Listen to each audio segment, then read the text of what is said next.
Double light को आप उड़ती बनकर बाबा की जानकी जी समान सबको बाबा का प्यार लुटाती। ओम शांति। ओम शांति। मुनि दीदी लाख लाख बधाइयाँ हो।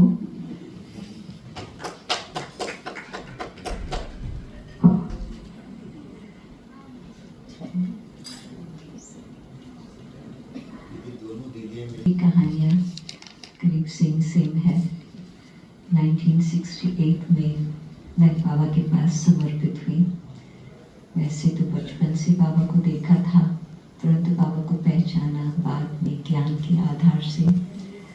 मुनि दीदी भी शायद 68 में ही, 69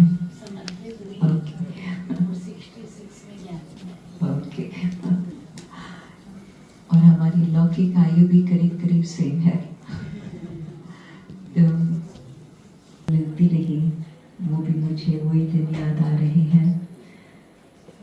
परंतु समयानुसार हमने ये नहीं सोचा था कि दादियाँ सब, न सिर्फ 1, 2, 4, परंतु सब दादियाँ अव्यक्त हो जाएंगी।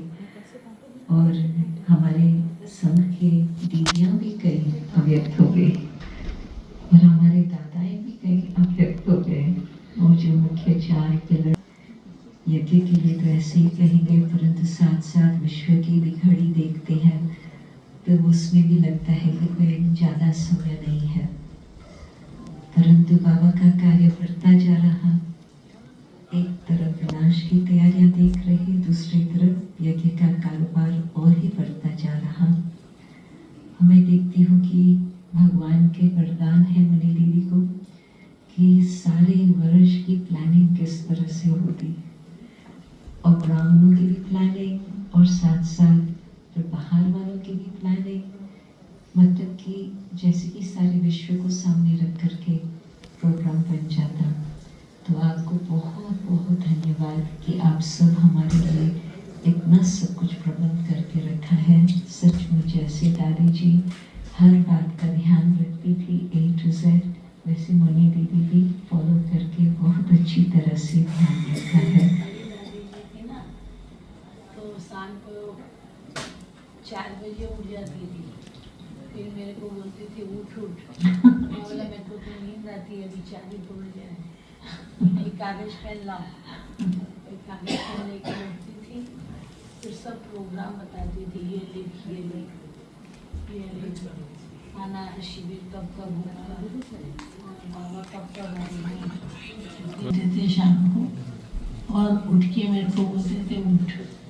मैं बोला भाई मेरे को तो नींद आती है, अभी कैसे उठूंगी 4 बजे शाम को, सोते ही लेट थे थोड़ा, तो बोलते थे नहीं उठो लिखो, फिर बताती थी मुझे सब कुछ। तो ना बाबा कब कब आएगा लिखो, दिन गिनती करो, 1, 2, 3, 4 गिनती करके लिखो, डेट, सब डेट बनाना दादी जी ने सिखाया, जैसे ट्रेनिंग दिया पूरी उंगली पकड़ रखी है। चाहे त्योहारों का मनाना हो, चाहे बाबा का टर्न हो, हर प्रकार से है उन्हों की तो पालना हो रही है। अंत में देखती हूँ कि रक्षाबंधन के समय या 18 जनवरी के समय आप दूर देश वालों को भी याद करके, मेरी तो दिल में जब कोविड का समय था, मुझे याद है आपने कुरियर से हमें टोली भेजी थी। तो ये तो मैं कहेंगी कि हाँ, राखी भी और टोली भी। तो राखियाँ पोस्ट में तो कई बार आती ही है, तो टोलियाँ सिर्फ मधुबन से आती है बाय पोस्ट। वो भी साकार बाबा ने सिस्टम शुरू की थी, आम भी बाय पोस्ट भेजे थे एयरमेल पोस्ट में। तो मुनि दीदी ने भी टोलियाँ एयरमेल पोस्ट में या कुरियर में भेजे थे। तो कहने का मतलब कि इतनी बड़ी दिल हो जो सबको याद करके सबको खुश रखे, संतुष्ट करे, ये हमारी मुनि दीदी। तो अभी दीदियों की बारी है सेवा को संभालना। न सिर्फ ये दीदियाँ, तो सब जो भी दीदियाँ बैठी हैं, तो उसमें मैं देखती हूँ कि बाबा करण करावनहार फास्ट कार्य करा रहे हैं और अभी बिल्कुल बहुत ही समीप समय पहुँचा है प्रत्यक्षता का। तो बस अभी हम अपने आप को ऐसे क्लीन और क्लियर और ऊंच स्थिति बना करके रखें जो बाबा सहज सहज कार्य को संपन्न कर सके। परंतु ये संगठन, विशेष संगठन भाइयों का बहनों का देख करके